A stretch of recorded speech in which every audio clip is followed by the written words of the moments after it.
Merci, bonjour à ceux que je n'ai pas encore vus. Dans cette délibération, vous faites le choix, vous disiez, de compiler à la fois vos obligations en tant qu'employeur et les actions en tant que citoyen. Ceci étant, moi je trouve qu'il y a tout de même un déséquilibre flagrant entre vos obligations,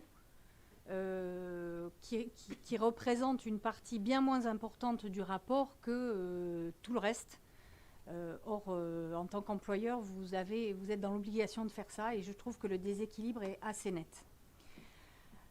Ensuite, vous avez un problème entre l'affichage des grands principes, et honnêtement, on ne peut qu'être d'accord avec vous, Madame Peters, quand vous présentez des chiffres qui sont quand même assez affolants sur les droits des femmes, mais vous affichez de grands principes, mais la réalité est tout de même assez différente. Par exemple, en page 8, vous dites lutter contre les stéréotypes de genre. Vous dites sensibiliser les enfants et les jeunes à l'égalité des droits. Donc vous décrivez ce que vous avez fait. 11 classes de CE1 et de CM1 ont pu discuter des stéréotypes de genre avec des travailleuses sociales du service. Alors là, pour le coup, c'est un endroit où on aurait pu avoir de l'écriture inclusive, parce que c'est très dommage que ce ne soit que des femmes qui expliquent à des enfants où se situe l'égalité des droits. C'est vraiment très très dommage, d'autant que ça vient en contradiction à ce que vous dites en page 13, qui sont, je vous rappelle, vos obligations d'employeur, dans laquelle vous dites veiller à la parité des métiers.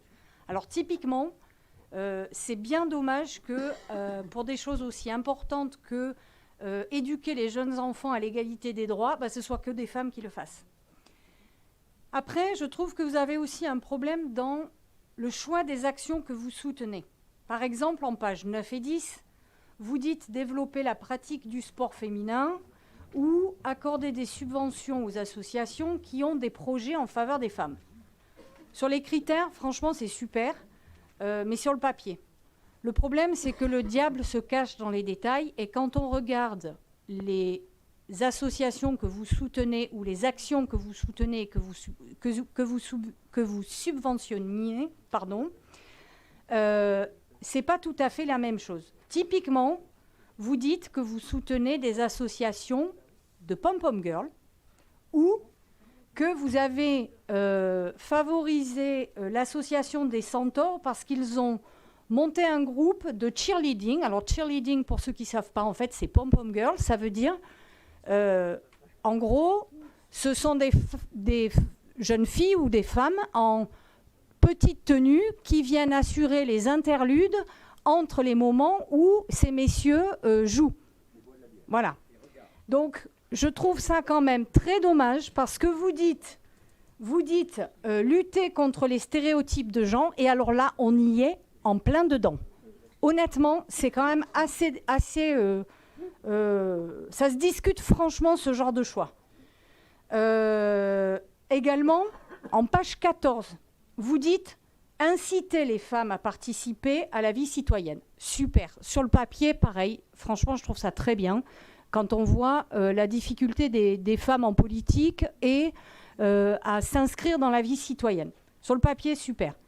Même chose, le diable se cache dans les détails, parce qu'on apprend que vous accompagnez les MDH pour sortir les femmes de leur rôle de mère et d'épouse en organisant des temps conviviaux où elles font de la broderie. Non mais honnêtement, quoi. Enfin, ok, c'est super, mais pas ça. Dans les stéréotypes de genre, mais vous y tombez les deux pieds dedans, quoi. Voilà. Et je trouve qu'en plus, organiser des temps conviviaux qui soient de la broderie, c'est ça votre conception des femmes, inciter les femmes à participer à la citoyenneté. Voilà. Donc en fait, franchement, moi je trouve pas que vous luttiez contre les stéréotypes de genre, mais plutôt là, vous les renforcez. Ok, autre chose, votre utilisation éternelle de l'écriture inclusive. Vous vous rendez compte que vous utilisez l'écriture inclusive qui ne fait que rendre invisibles les femmes. Regardez, Page 6. Vous accompagnez les femmes dans leur accès à la montagne. Super. Et là, vous dites, quand vous développez dans le paragraphe, vous accompagnez les habitants .e.s dans leur appréhension de la montagne. Pourquoi .e.s? Si vous dites faire des politiques en faveur des femmes, pourquoi .e.s? Dans ces cas-là, c'est les habitantes. Identique, quand vous dites elles sont encadrées .e.s ou on accompagne les adolescents .e.s, eh bien non, dans ces cas-là, vous ne faites pas des politiques publiques en direction des femmes. Le fait que vous remettiez de l'écriture inclusive, en fait, vous invisibilisez les femmes. Et d'ailleurs, même item sur la montagne, quand vous vous réjouissez que vos groupes d'adolescents qui accèdent à la montagne comportent 50% de filles, ok, c'est super. Mais ne mettez pas ça dans un rapport qui favorise l'égalité homme-femme. C'est normal qu'il y ait juste 50% de femmes et 50% d'hommes. Ça ne favorise pas l'inclusion des femmes.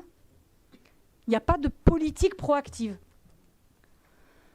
En page 16, vous dites que vous cherchez à favoriser l'accès des femmes aux douches municipales. Et vous l'écrivez encore en écriture inclusive. Ça veut dire que vous invisibilisez les femmes. Pareil. Même chose en page 17, quand vous dites accompagner les femmes en souffrance physique et que vous dites, en souffrance psychique et que vous dites que vous accompagnez les habitants .e.s. Je ne dis pas qu'il ne faut pas accompagner les hommes, hein, c'est très bien de le faire. Mais ne le mettez pas dans un rapport qui dit favoriser l'égalité homme-femme. Sur le papier, c'est super, mais le diable se cache dans les détails. En fait, vous invisibilisez les femmes. Donc moi, je suis assez d'accord avec l'introduction que vous avez faite, que les chiffres sont affolants, mais honnêtement, votre action n'est pas au niveau, voire elle est contre-productive.